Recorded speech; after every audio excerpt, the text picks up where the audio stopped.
Today in BikesBC, there's a new bike. That's right, the 890 is gone and it's been replaced with this. This is a KTM 500 EXC-f 6 days. I chose to go with the KTM and not the Husky or the Gas because of the PDS suspension. I've had it before, and really for the type of riding that I plan on doing with this, I think it's going to be better. It's also less maintenance, which is definitely a factor when I'm trying to cut costs with all the mountain biking I've been doing. So less maintenance, a little plusher, slower stuff will probably feel a little better. And that's it. Other than that, the bike is completely stock. Handguards are the only upgrade that I've done, and that's really because if I drop it, I don't want to break my levers. But stock tires, stock everything. I'm kind of worried about the turn signals, so we're gonna take it a little bit careful for those. Eventually I'm gonna have to get a tail tidy for that. But other than that, let's go. Let's see how the KTM 500 EXCF 6 days does in Better Mountain. You might be able to notice that my mirrors just changed. I don't know where I have double take mirrors on the bike. That is because this footage is actually from a different day. My Insta360 Ace Pro, which is the camera I use for most of my videos, has this one feature which I really don't like. If you double tap the screen, it zooms in. There's no way to turn off the feature, and when I'm putting the camera on my helmet, I have accidentally tapped it more than once. It just hurts a little bit more this time, since I lost all my footage for my very first ride. Well, not so much lost, but it's almost unusable. I'll switch over to that footage just for a second here so that we can hear my very first thoughts as I started riding the bike that very first day. But then we'll switch over to this footage from a few days later when the screen is not zoomed in and talk over what were my first thoughts. Here we go, first trail.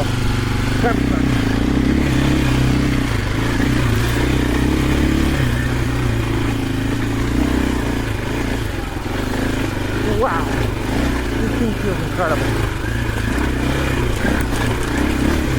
Oh, that suspension is good. It feels awesome.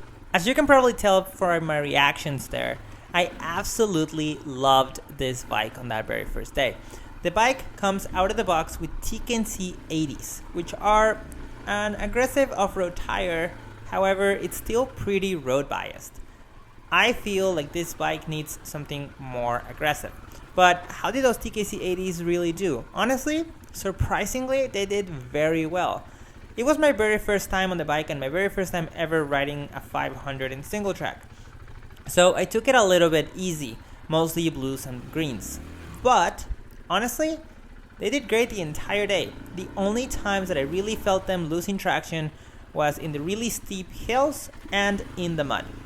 But if I was riding this bike as kind of like a 50-50 motorcycle, I would probably keep those tires or go with something similar. However, I planned on riding this bike more like 80% of the time off-road with very short trips on the road. So for me, something more aggressive would just fit the bike a little better. So there you have it. The tires are just fine.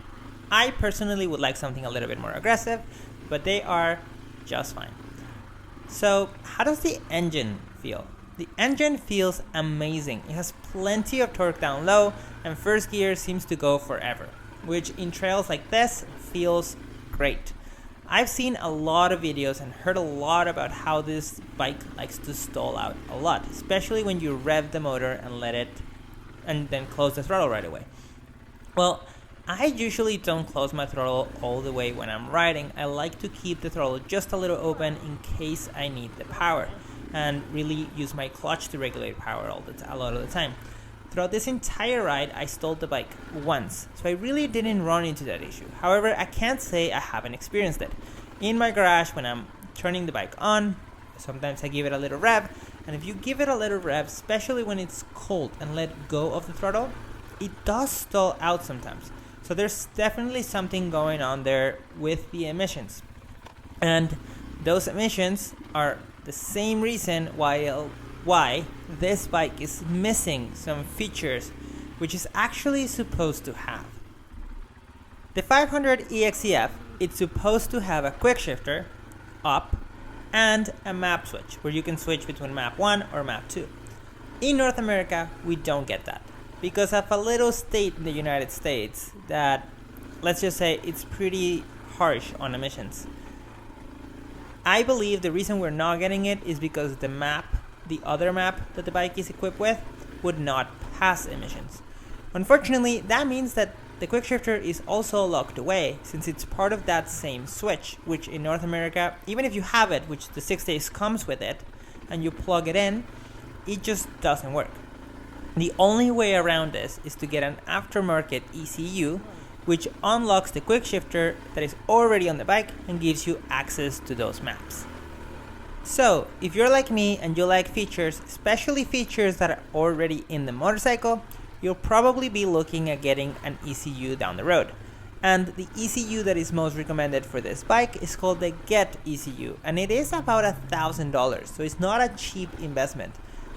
Sure, you get a little bit more, so you get a little bit more power, you can fix those flame outs, but the main reason I'd be getting it is for the map switch and the quick shifter, which are two features which technically should already be on the bike. Unfortunately, we just don't get them, again, probably due to emissions. And now let's talk about suspension, which, as you could hear from that very first ride, felt pretty amazing. Coming from my 890 Adventure R and my last dirt bike, which was a 2008 450, the suspension on the 500 feels incredible. It ate the small stuff, like it wasn't even there, and on the bigger heads, when I was expecting to really feel them coming through the bars, it somehow managed to magically make them go away. Obviously not completely, but I was nothing but amazed about just how composed this bike felt off-road and how confidence inspiring it was compared to both of those other bikes. Off-road, this bike is an absolute weapon. Now, lastly, let's talk about road performance, because after all, this is a dual sport motorcycle. At low speeds, it feels really fun. It's just like a supermoto. After all, this whole bike feels just like a dirt bike with turn signals. However, at higher speeds, the vibrations that other people have talked about in their videos were definitely noticeable. Not as bad as I thought they were going to be, but they were there. The one thing that I liked the least on the road was that at any speed, about roughly 100 kilometers an hour, the front wheel feels really, really, really light. A vibration dampener could probably help with it, but after all, this bike is really light. Like overall, the whole package, it's a light motorcycle, especially if you're coming from something like an adventure bike, and you feel that at the higher speeds. At above 100 kilometers an hour, I was feeling a little unsafe on the highway. So I'm probably going to try and keep it to the 90s, maybe high 90s from now on. Just something to consider, because if you have to ride highway to get to your trails, you might not be going as fast as the rest of the traffic. I chose to trailer it to my trail here, because it's about a 40-minute drive from my house. And honestly, considering I'm riding single track and kind of stuff like that, if something happens to the bike, at least I still have a way home. Overall though, the bike is everything I wanted it to be. It's absolutely incredible off-road, and it's good enough on the road that I can still go grab a coffee with my friends if I really want to. The bike is really fun, and if you live close enough to the trails that you do not have to touch the highway, or you don't mind taking a longer route to avoid the highway, this bike might just be the perfect motorcycle for you, especially if you can only own one bike and you, like me, really enjoy riding single track. Overall, off-road, nothing but good things to say as my first impressions for this motorcycle. And on the road, kind of expected. On the highway, not the greatest. Other than that, almost kind of fun. Kind of like a supermoto. So, like with anything, just think about what you want to do and see if you think that those compromises are things you can live with. Thank you so much for watching, and on the next video, let's go for an actual ride.